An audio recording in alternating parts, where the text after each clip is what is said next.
আমি এখানে যারা আছে আমাদের নেতৃবৃন্দ, তাদের চেয়ে অনেকের আমার বয়স একটু বেশি। আমি যাদের সাথে কাজ করেছি, আফসোস দুঃখ আজকে তারা কেউ আমার সাথে নেই। তাদেরকে হত্যা করা হয়েছে। আমাদের দলের প্রধান মৌলানা মতিউর রহমান নিজামীকে মিথ্যা মামলায় হত্যা করা হয়েছে। আমাদের পার্টির সেক্রেটারি জেনারেল জনাব আলী হাসান মোহাম্মদ মুজাহিদ, তাকে হত্যা করা হয়েছে। আমাদের পার্টির দুইজন সহকারী সেক্রেটারি জেনারেল জনাব মোহাম্মদ কামারুজ্জামান আব্দুল কাদের মোল্লা এবং নির্বাহী পরিষদ সদস্য জনাব মীর কাসিম সাহেব আলীকে ফাঁসির কাস্টে দিয়ে হত্যা করা হয়েছে। আমি তাদের আত্মার মাগফিরাত কামনা করি। তাদের পরিবারে যারা জীবিত আছেন শোক সহ পরিবারদের আমি সমবেদনা জ্ঞাপন করি এবং এই সমস্ত মামলার মাধ্যমে যাদেরকে হত্যা করা হয়েছে আমি তাদের বিচারের আওতায় আমি দাবি জানাচ্ছি। এই কারাগারেই যারা ফাঁসি হয়েছে কিন্তু কার্যকর করা হয়নি, মামলার রায় হয়েছে, যাবজ্জীবন দেওয়া হয়েছে অথবা মামলা চালাবার অবস্থায় ছিল, তাদেরকেও হত্যা করা হয়েছে কারাগারে বিনা চিকিৎসায়। তার মধ্যে অধ্যাপক গোলাম আজম, আপনার নাম জানেন, আমার মৌলানা আবুল কালাম আজাদ, মৌলানা আবুল কালাম ইউসুফ, তাকে হত্যা করা হয়েছে। মৌলানা আব্দুস সোবহান, যিনি পাঁচবার জাতীয় সংসদের সদস্য নির্বাচিত হয়েছিলেন।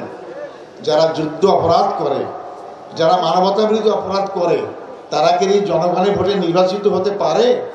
আমি চ্যালেঞ্জ দিয়ে বলতে পারি দুনিয়ার কোনো দেশে এরকম কোনো উদাহরণ নাই। কিন্তু তাদেরকেও তো ফাঁসির কাছে ঝুলাবার চেষ্টা করা হলো।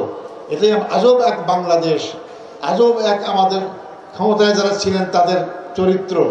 সংগ্রামী ভাই বন্ধুগণ, সবচেয়ে দুঃখজনক হচ্ছে আমাদের আন্তর্জাতিক খ্যাতি সম্পন্ন আলেমে দ্বীন মুফাসসিরে কোরআন, যাকে কোরআনের পাখি বলা হয়, মৌলানা দেলাওয়ার হোসেন সাঈদীকে কারাগার থেকে চিকিৎসা না দিয়ে শেষ পর্যায়ে হাসপাতালে নিয়ে এসে হত্যা করা হয়ে গেল।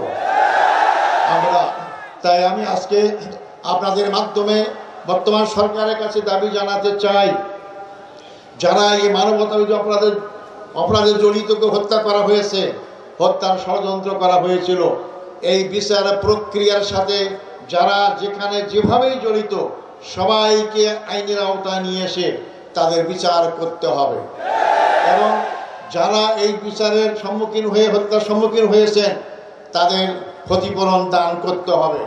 সংগ্রামী ভাই ও বন্ধুগণ, আজকে আমি বলতে চাই গর্বের সাথে, আমার রায়ের মাধ্যমে এটিএম আজহারুল ইসলাম মুক্তি পায় নাই।